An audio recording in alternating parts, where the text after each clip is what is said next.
Ki te whei au ki Te Ao Mārama.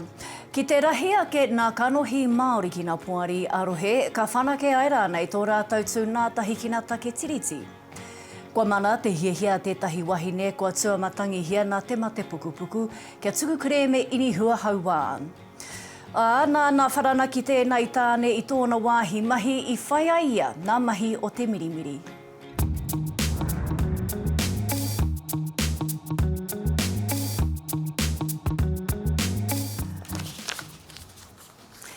E tēnā kauiti, e tēnā kaupono, rarau mai ki Te Ao Mārama.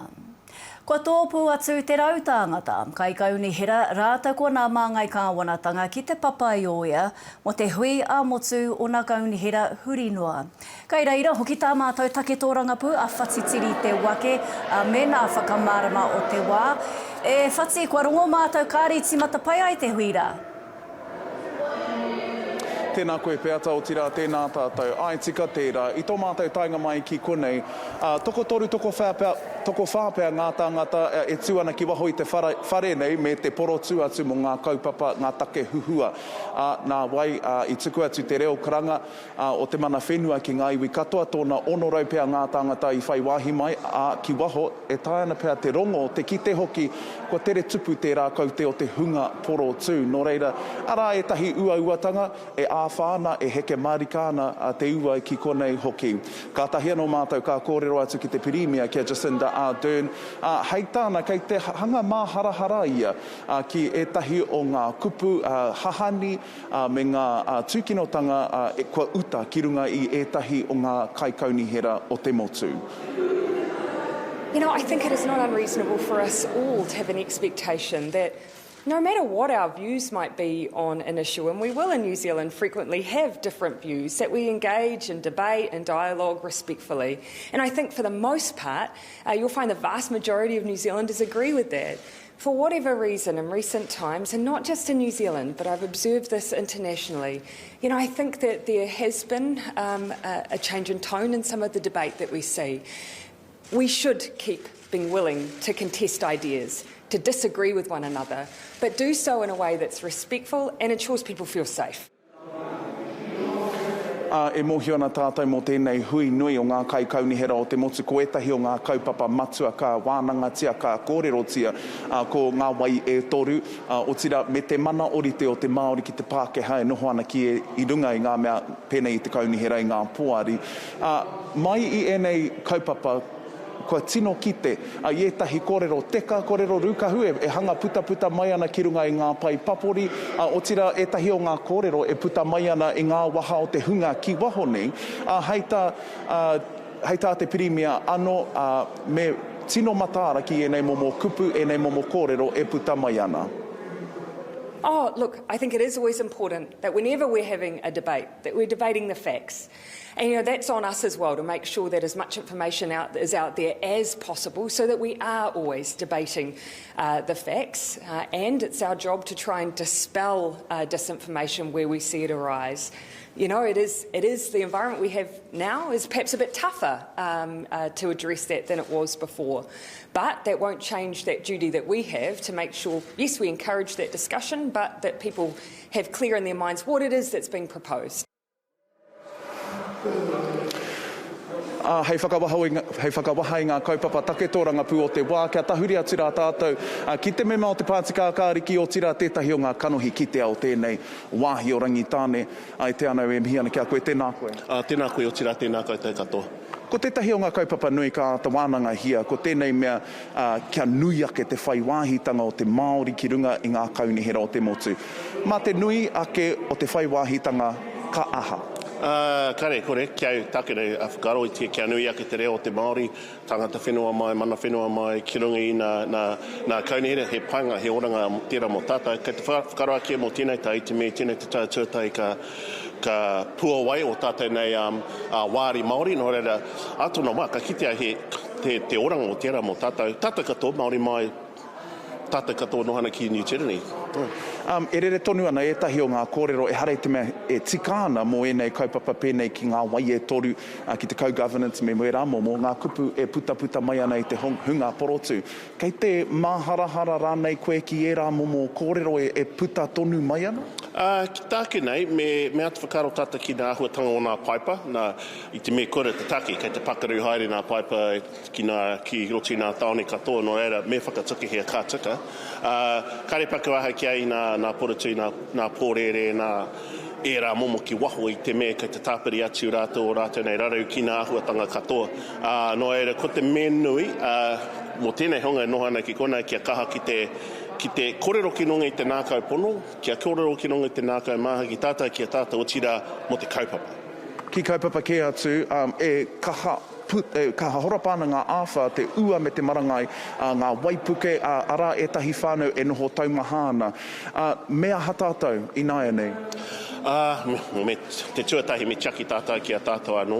Hoi, me atu tirohi a tātai ki roto i tēnei āhuatanga o te horapaki o nā pōrare o te āhuarangi, i te me kua tautira āhuatanga ki Aotearoa o tira, mena kai te tiro ki nā pāpaho puta mai a engarangi o tira Ūropi mā kua wererawāti i reira. No reira, kia taka, kia kaha tātai kia take o tātai nei, kati o tātai nei, whakaputa nā haurehu waro ki roto i te kōhauhau, kia tau te āhuatanga o nā huarere. I ki te tātou katoa i tērā atata tērā kiriata o te tāne rā i mekea te wahine pirihimana. Me kaha ke tā te pirihimana hāmene i e rā momo tangata e tūkino ringa nei ki ngā pirihimana? Ko te menui kia tau te mauri i wangana i a tātai katoa. Hoi me ata whakarohi a tātai ki te katoa te horopaki, hea te taki ko etahi o tātai nei whānau i taka ki te he, nā te poharatanga. No reira, me tutuki hia nā wero o te poharatanga, kia āhei o tātai nei whānau katoa, te anoho ki roto nā whare mahana, kia whiwhi rātai nā tūranga mahi, e pai ana nā utu ki mō rātai nei pūkoro, kia āhei rātai ki te haere ki nā ratonga haura, mena he maharahara he mamaya noa ki a rātou. Nā rongi tērā ka tau tērā āhuatanga. Kua puta etahi ripoata, e mea ana, he raruraru nui kei te haere i waenga i ngā kaiarahi o te pāti kākāriki. He hao whakaro ki tērā ko himu e rā kōrero, aini pia ka ki te James Shaw ka heke mai i tōna tūranga? Ko te ahu o tō mātou nei pāti, kei te whakaritiriti nā mema. No era i te tai ka pēra ana i tahi nā amuami nā ko himu, mina re kiau kari pakuaha kiau. Eno ko te me nui, ke kaha tāta ki te whai i o mātou nei rangatiratanga o roto me ki, o mātou nei o wātu mei tukanga. Marongi tērā, nā mema nā whakatau, tērā te me nui. Mō nā rārangi o nā mema paremata, mō nā ahuatanga katoa. No eira, kei te nui me te rahi o mātou nei whakaoro i oti o tātou nei mema, tērā te ahua. E taku rangatira mihiana kia koe mō i whai wā kia mātou, engari ka waiho pēr ngā kōrero ki reira, e pēr taka hoki atu kia koutou i te taiwhanga pāpāho. Karawe hoki o mahi whati tēnā koe.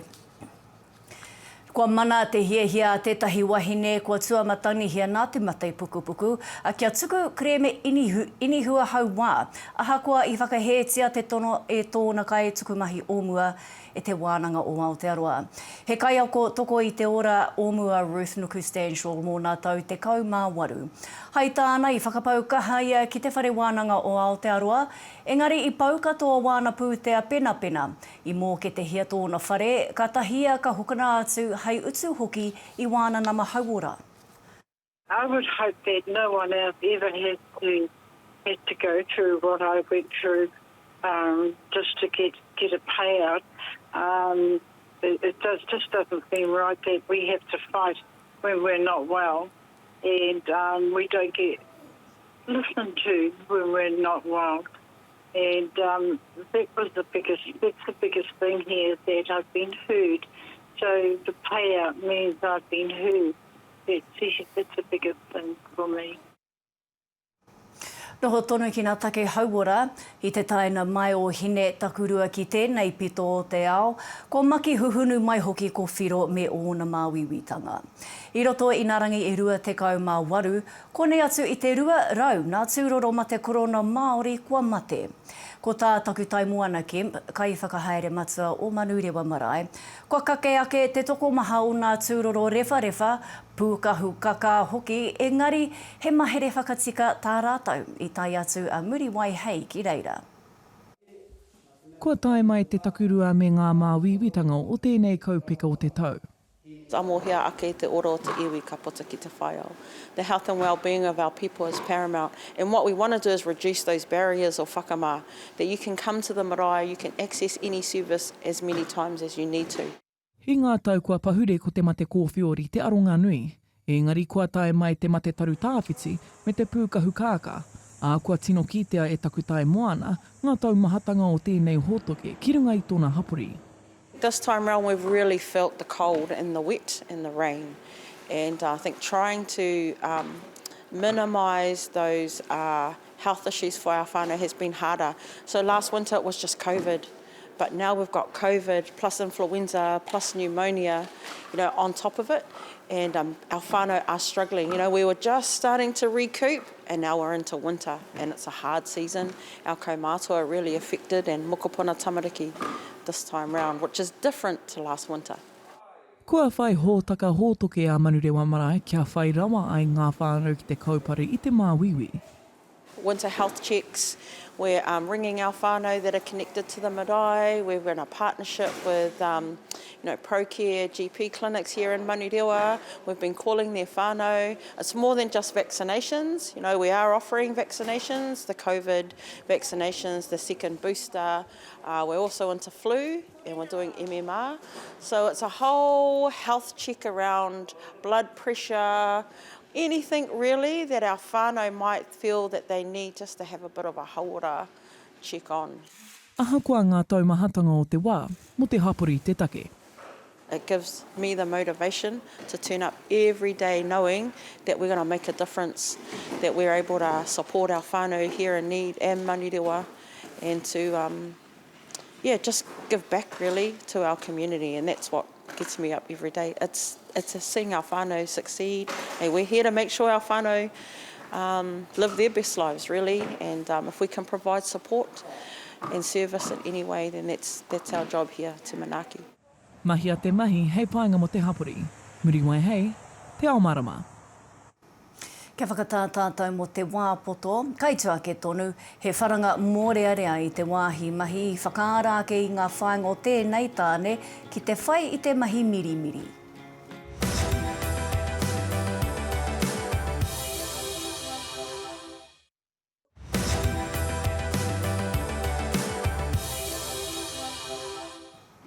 Hoki mai anō. E rua nā wā i tautu ai a Jessie Brown, he kaiporo miti ki tōna wāhi mahi, nā rā ka whakaaro ia ki te whai i ngā mātauranga mirimiri. Kai te taumutuna a Jessie o tana tohu paetahi, me tōna aronga nui kia hoki atu ia ki te mahi hei tuara mō nā kaimahi e ngaua ana e te pākato ki te tinana, kia whai māramatanga hoki rātou i ngā hua o te whakapakari tinana. Kai a tāmati tianana nā whakamahuki. He wharanga nui me te naihi I mutu ai tāna mahi I te whare miti. A couple of them were stab injuries, so they required surgeries, so I'd be doing nothing for 1 to 3 weeks, and then after that I'd start doing rehab on them. One was on my arm, another one was on my leg, and so yeah, that get me to use my hand again, get me walking again. I huri tua rātu ia ki te mahi whai utu nui nei, ki te ako I te mātauranga kori, me te kimi whakautu, ki te ruha o te tinana. Healthcare is not cheap. We need that assistance where we can.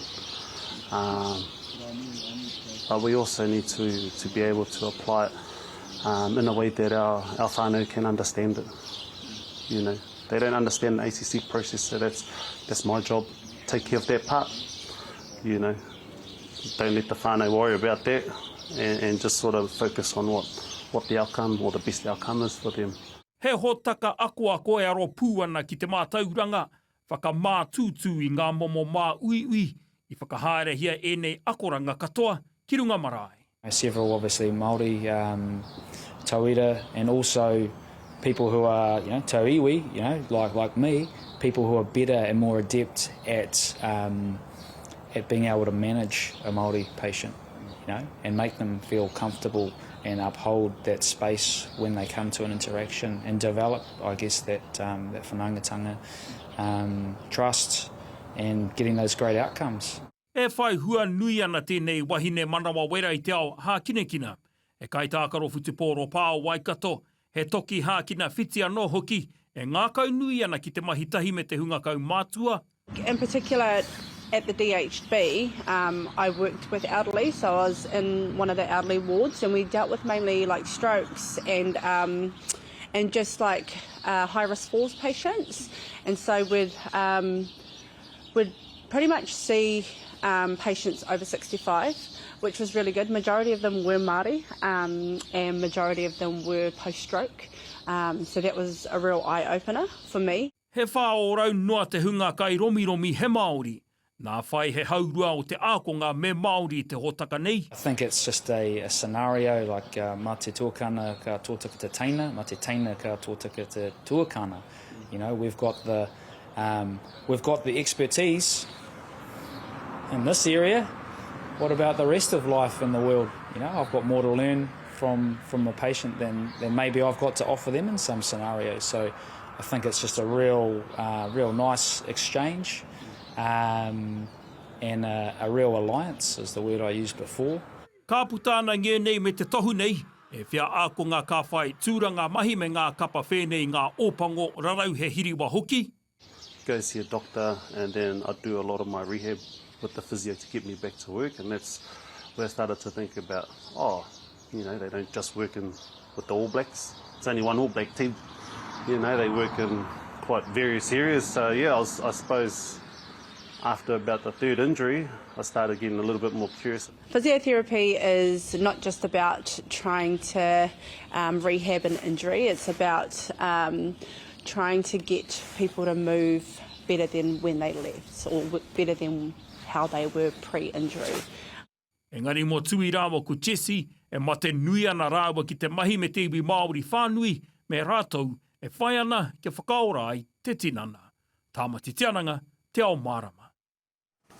Noho tonu ki nā take hākinakina, he whakataetai meke i wainga i tētahi ōpango ōmua me tētahi kairiki ōmua ko whakakorea i tā te tohu a te tākuta.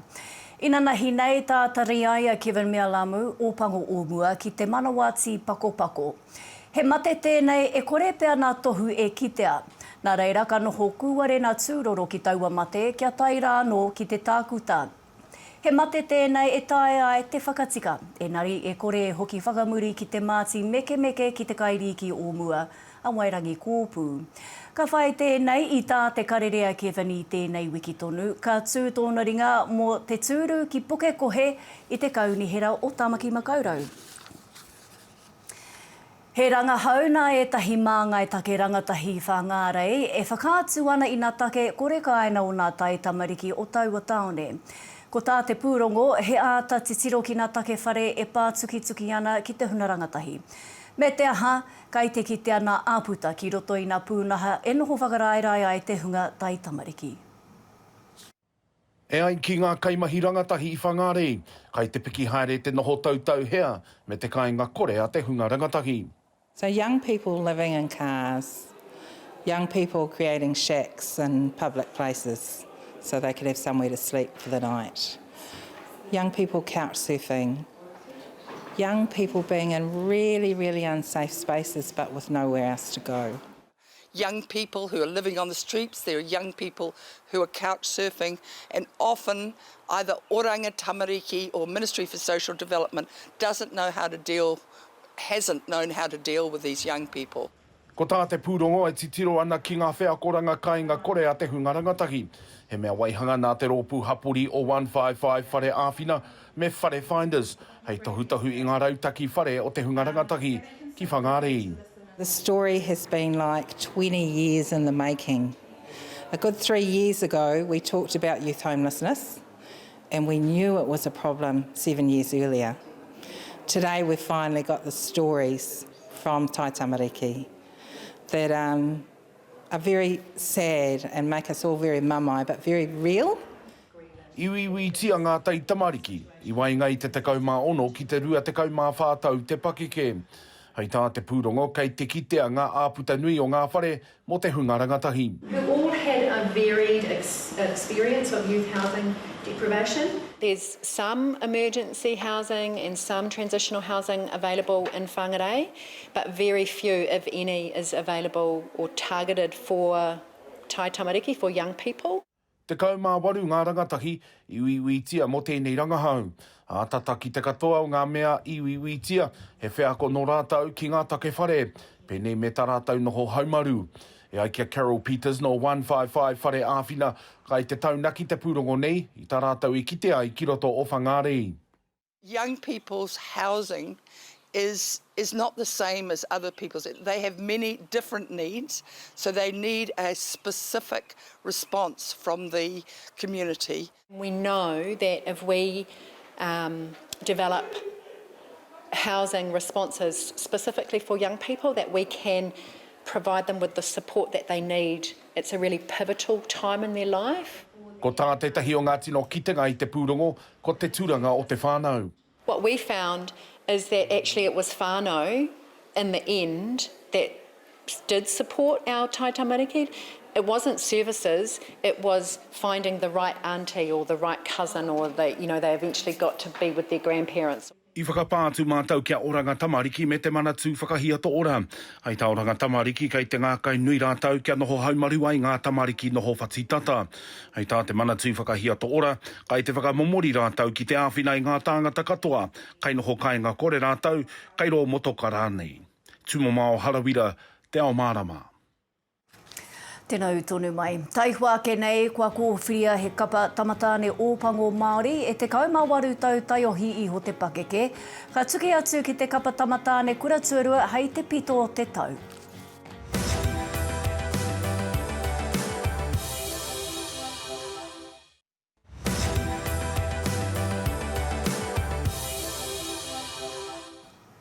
Tauti mai anō. Koe nei, te rā whakamutunga I te hui whakangungu mā te kapa ōpango Māori taiohi iho I te kaumāwaru tau te pakeke ki Rotorua.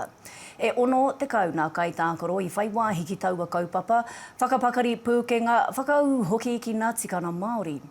Ko tā rātou mahi whakamutuna, he tukina I wainganui nā kai tākoro, ki te tohu I te kapa Māori, ki te tākoro atu I te kapa, ki te tākoro atu ki te kapa kura tuarua o Aotearoa. Ara mai ana ngā whetū anamata o te kēmu whetupōro. Kei roto tēnei tima, ko toku nei whakaro, he kapa o pango, he kapa Māori. Haunge, huie! Haukie! Ko tēnei te rā whakamutunga mo nei tai tamataiohi, a kei te kaumāwaru tau te pakeke ki Rotorua, ko te mato o te wānanga me whakapakari pūkenga kēmu, me tūhono atu hoki ki te tuakiritanga Māori. I te timatanga, ka weri ētahi. Nā te me kore rātou I tupu I roto I te ao Māori, I roto I te ao tikanga, te reo, te kapa haka. Engari, a rātou tino hiahia, kei te kaha tērā kaupapa, kei roto I a rātou. Before the camp, I was like messaging my nana, trying to find out my pepeha and all of that. Yeah, and it's pretty new. Ko piko te monga, ko parengarenga te moana, ko Ngāti Kuri te iwi. Gives me a sense of like where I am, like who I can play for, like gives me my why I play. Nā whetupōro Aotearoa te kaupapa nei I whakarite, ono te kaunga kai tākoro e whakātu ana I o rātou pūkenga me te manako ka eke rātou ki te tima matua. By 100% it's no structure, honestly. You go out there, it's unstructured, you play rugby and just chuck the pill around, you know. Doing chips on the 5 metre, dummies, you know, it's how we used to play in under 12s, what fun rugby was, I guess. The program's been running now for 5 years, so and it's still in its infancy, but we've got 6 boys that played in the Māori All Blacks. Last year we had 42 boys playing Māori 10 Cup or Bunnings Cup. I'm out of this program. We just give them a chance to expose them to Te Ao Māori world, and identity's the big one, so they can make all the changes on the rugby field, but once they find their identity, it gives them a chance to mould those and weave that together. Weber again, numbers!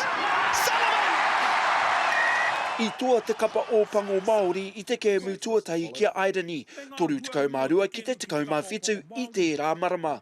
Aha koa I hinga rātou I te kēmu tuarua, I kitea te taumata tētahi kua kakia e taua kapa.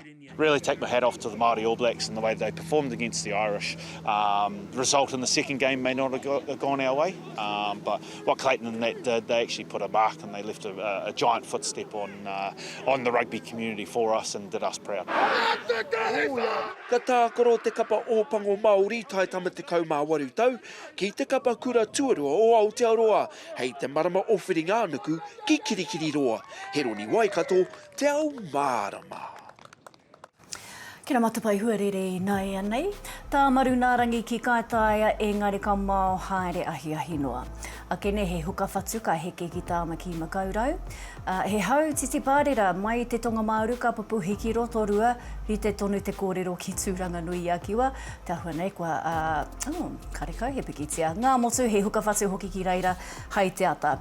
Kia tūpato koutou i te whanganui atara, te taone matua i nā kino katoa tāwhiri mātea a ka mahi ake te marangai ki whakatū. He patapata i awha te kōrero ki o tautahi ke ao nārangi ki tahuna. Kāre au e tuhi i nā kōrero mō waihopai, nari kāre kore he makariri. A kāti, koe nā karere kai taku kete i tēnei pō. Tēnā toro atu ki te whārangi ipurangi i te taupanga rānei a Te Ao Māori News, mō te roa nāke o a mātou kōrero. Atu ia mātou katoa Te Ao Mārama, kia āio, kia Māori ori hoki te noho.